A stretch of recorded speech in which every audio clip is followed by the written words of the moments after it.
Bidney, the PGA Teacher Professional at Sugar Creek Golf Course and the 2010 Teacher of the Year for the Iowa section. I'm here to talk to you a little bit about the tee box today, some do's and don'ts and things that can help your game get better off the tee.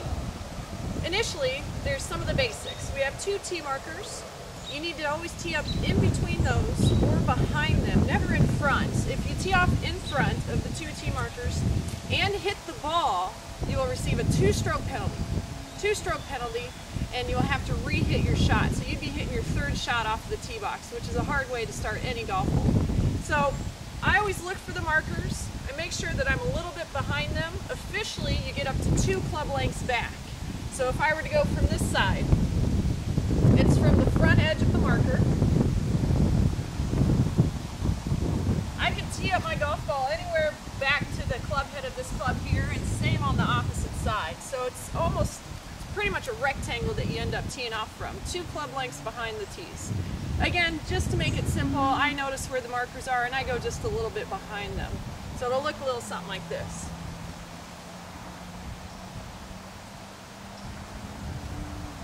While I'm on the tee, I also make sure I know the direction that I want to go in. I always stand behind my golf ball and I'm looking at my target, which is pretty much to the right of where you are right now.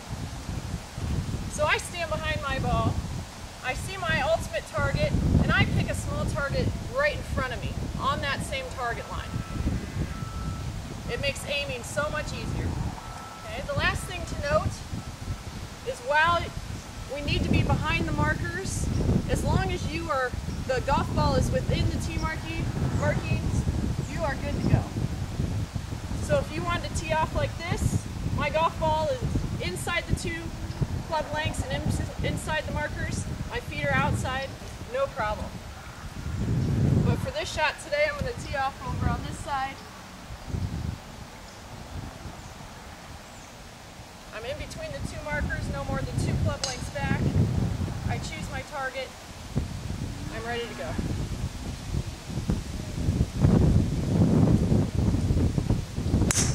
So now we're in the fairway.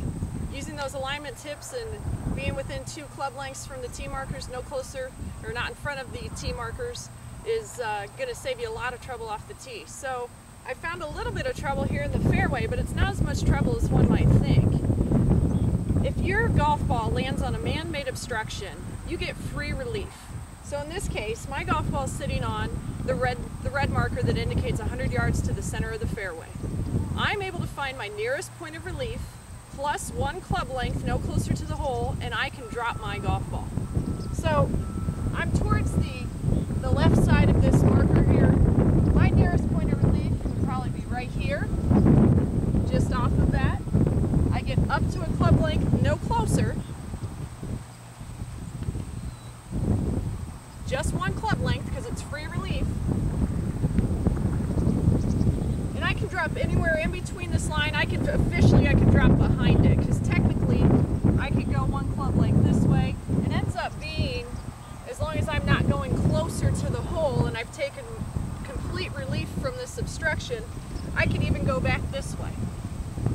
Proper way to drop, hold your arm out. It doesn't hurt to look at the surface that you're going to drop on. Right here is a divot. I would drop away from that, but I cannot guide the golf ball in any sort of way. So I position, I let my fingers open, the ball drops, I am now in play with complete relief from this man-made obstruction. Now the other situation is that this is now my obstruction. This right here. If you can move the obstruction, you can do so. Then you can take your swing at it. And then once you've swung, you can move the obstruction back. If I feel that this is going to get in the way of my swing, I need to take relief, nearest point of relief plus a club length.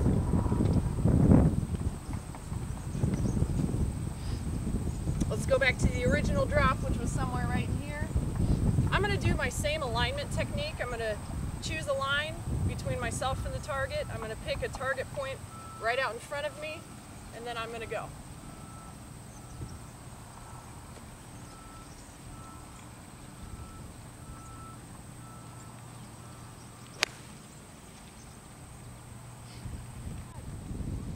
There it is. I've got about 3.5, 4 feet to the hole. Once you're on the green, the basic first thing that you do, once everybody's on the green, and as long as everybody can see the position of the hole, is to remove the flagstick. Now, it's important to make sure that you take the flagstick out, and I like to set it out of the way of everybody. So if somebody doesn't know what they're doing and they set the flagstick right there, that's not going to be a good position for me. Now, I do feel confident I'm going to make this putt, but if I were to miss it and hit this flagstick, it's a 2-stroke penalty, even though it's out of the hole. So once your ball is on the green, you need to make sure that you are not going to hit the flagstick. If my putt were longer, I could have somebody tend this flagstick. Best way to do that is to just hold the flag close to the pin. That way if it's windy, it doesn't flap around. And I actually loosen the flagstick out of the hole a little bit. I've taken it up and out of the hole just a little bit. And that way, when that ball is coming towards the hole, it doesn't get stuck and I can't pull it out. Okay, so I take the flagstick out of the hole a little bit as the ball comes. It's very easy to remove the flagstick. The person I'm playing with will not get a 2-stroke penalty and everybody will be happy. If I cannot remove the flagstick, it gets stuck sometimes, and their golf ball hits the flagstick, it's a 2-stroke penalty on that person. Okay, so I'm going to take this out and set it to the side.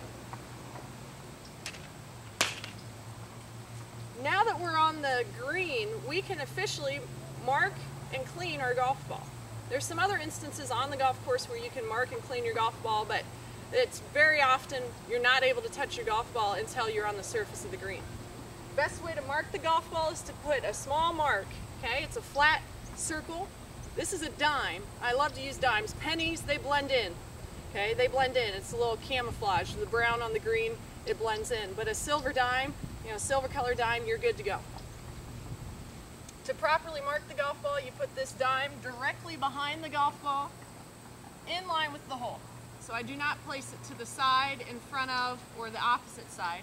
I go directly behind the golf ball, in line with the hole. I can now pick this golf ball up, I can clean it, and here's what I'd love for you to do as far as alignment goes. There are lines on your golf ball. I want you to line up your golf ball with where you want it to roll to. This breaks slightly to the right. I'm going to line up my line with a little bit of the right edge of the cup, and we're good to go.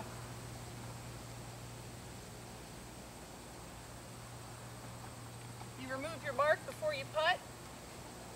I like to take a couple of small practice swings, looking at my target. The last thing you do before you leave the golf hole is put the flagstick back.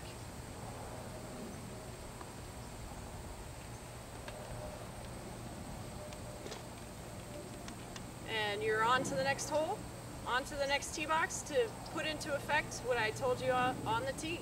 Behind the tee markers up to 2 club lengths, you know your alignment, and hopefully your scores were lower.